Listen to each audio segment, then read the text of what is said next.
In 1775, gunshots rang out at Lexington and Concord, igniting a conflict that would forever reshape the world.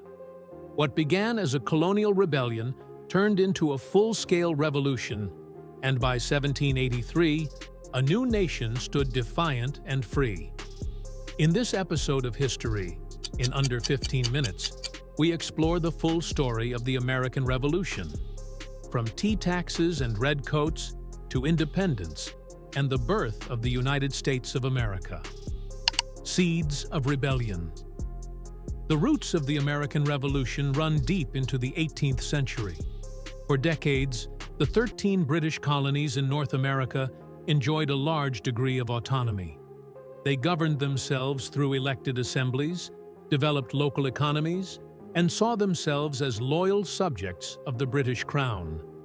But, as the British Empire expanded and wars drained its coffers, Parliament turned to the colonies for revenue. The turning point came after the costly 7 Years' War, 1756 to 1763. Britain emerged victorious, but deeply in debt. In 1765, Parliament passed the Stamp Act, a direct tax on all printed materials in the colonies, from newspapers to legal documents. This sparked immediate outrage. Colonists argued that since they had no representation in Parliament, such taxation was unjust, summed up in the slogan, "No taxation without representation."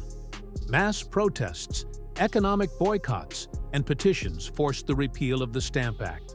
But it was only the beginning. Over the next decade, new taxes, like the Townshend Acts and the infamous Tea Act, continued to inflame tensions.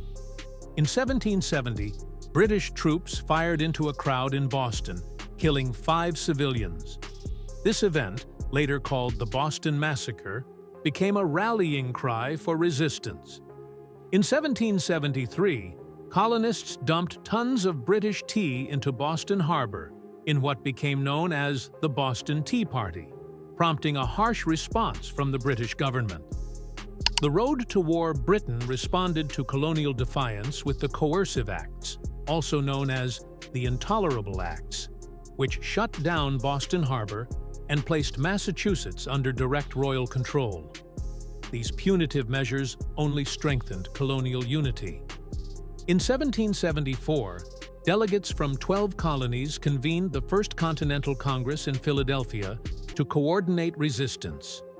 Though many still hoped for reconciliation, the mood was shifting. By April 1775, tensions exploded. British troops marched on the towns of Lexington and Concord to seize colonial weapons caches. Local militias, known as Minutemen, confronted them. Shots were fired. 8 Americans were killed at Lexington, and the British were harassed all the way back to Boston. The American Revolutionary War had begun. The war begins, Bunker Hill and beyond. Just weeks after Lexington and Concord, colonial forces laid siege to British troops in Boston. On June 17, 1775, the Battle of Bunker Hill, actually fought on Breed's Hill, saw colonial militia repulse 2 British charges before being overwhelmed on the 3rd. Despite losing the hill, the Americans proved they could stand up to professional soldiers. In July, the Continental Congress appointed George Washington as Commander-in-Chief of the Continental Army. A Virginian planter with experience from the French and Indian War, Washington symbolized unity between the northern and southern colonies. He took command of a ragtag, ill-equipped force outside Boston and began the slow process of turning volunteers into soldiers. Meanwhile, Congress sent the Olive Branch Petition to King George III, asking for peace. The king rejected it and declared the colonies in open rebellion. By early 1776, the possibility of reconciliation had all but vanished. Declaring independence. The colonies now faced a stark choice: submit or fight for freedom. Influential voices like Thomas Paine pushed public opinion toward independence. His pamphlet, Common Sense, published in January 1776, sold over 100,000 copies and argued that monarchy was inherently unjust and that the colonies had a right to self-governance. On July 2, 1776, the Continental Congress voted in favor of independence. 2 days later, they adopted the Declaration of Independence, primarily authored by Thomas Jefferson. The document proclaimed that all men are created equal and asserted the right of the people to overthrow governments that violated their natural rights. The United States of America was born, not just a rebellion, but a nation, the struggle for survival. Declaring independence was one thing. Winning it was another. The British had the most powerful military on earth, trained troops, a massive navy, and deep financial resources. The Americans had determination, knowledge of the land, and a cause they believed in, but suffered from supply shortages, internal divisions, and military inexperience. In the summer of 1776, Britain launched a major campaign to crush the rebellion. General William Howe landed over 30,000 troops in New York. Washington's forces were driven back, suffering defeats at Brooklyn Heights, Kips Bay, and White Plains. The Continental Army barely escaped annihilation, retreating across New Jersey into Pennsylvania. But Washington struck back. On Christmas night, 1776, he led a daring crossing of the Delaware River and surprised a Hessian garrison at Trenton, winning a much-needed victory.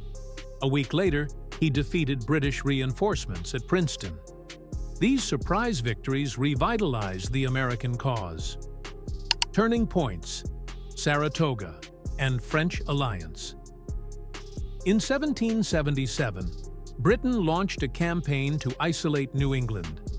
General John Burgoyne marched south from Canada, but was slowed by difficult terrain and constant ambushes.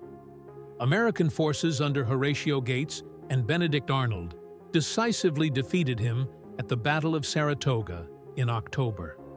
This victory was a turning point. Saratoga convinced France that the American cause could succeed. In 1778, France officially allied with the United States, bringing supplies, money, troops, and naval power. Spain and the Dutch Republic would also join the war against Britain. What began as a colonial rebellion was now a global conflict. Hardships and endurance. Valley Forge. While foreign aid improved the American position, the struggle was far from over. The winter of 1777 to 78 at Valley Forge tested the resolve of the Continental Army. Cold, hunger, disease, and inadequate supplies made it a season of suffering. But Washington's leadership held the army together. With the help of Baron von Steuben, a Prussian military officer, American troops underwent rigorous training. By spring, they emerged more disciplined and ready to fight. The Southern Campaign and guerrilla warfare. As the war dragged on, Britain shifted focus to the southern colonies, hoping to rally loyalist support. They captured Savannah in 1778 and Charleston in 1780. The American cause seemed on the brink again, but fierce resistance emerged in the Carolinas.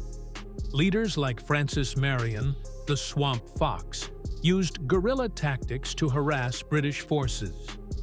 Major battles at Kings Mountain and Cowpens reversed British momentum.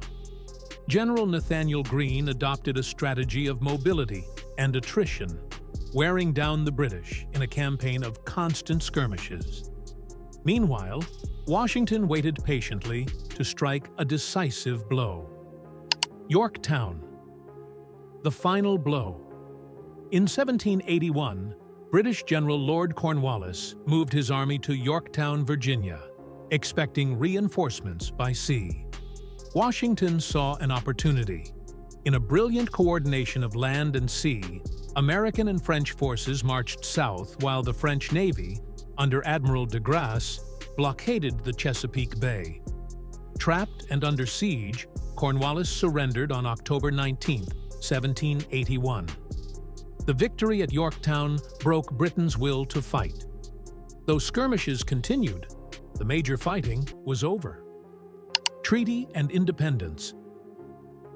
2 years later, in 1783, the war officially ended with the Treaty of Paris.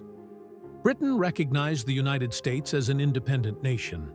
The new country stretched from the Atlantic Ocean to the Mississippi River. After 8 years of war, the colonies had won their freedom. A new republic victory brought freedom, but also responsibility. The new United States faced enormous challenges: economic instability, war debt, political division, and the need to build a functioning government from scratch. The Articles of Confederation, adopted during the war, proved too weak. The central government lacked the power to tax, enforce laws, or regulate commerce. States acted like independent countries, often working against one another. In 1787, delegates gathered in Philadelphia to address these issues. What resulted was the United States Constitution, a new framework of government based on separation of powers, federalism, and checks and balances. After intense debate, it was ratified by the states, and in 1789, George Washington was elected the first president of the United States. The global impact. The American Revolution didn't just reshape North America, it altered the course of world history. The ideas of liberty, self-determination, and popular sovereignty ignited political upheavals across the globe. In France, the revolution influenced the storming of the Bastille in 1789 and the Declaration of the Rights of Man. In Latin America, leaders like Simón Bolívar cited the American example in their fights for independence. Across Europe and even parts of Asia, reformers and radicals drew inspiration from the success of the American colonists. The revolution also challenged old assumptions about governance. Monarchy, once seen as divine and eternal, was now questioned. Could ordinary citizens govern themselves? Could power come from the people, rather than a crown? The United States had answered yes, at least in principle. Cliffhanger: beyond independence. The war was over, the flag was raised, and a nation was born. But what kind of nation would it be? In Part 2, we'll explore how the young United States struggled to unite its people, expand its territory, and live up to the ideals of its revolution. From the drafting of the Constitution to the rise of political parties and the challenges of a new frontier, America's journey was just beginning.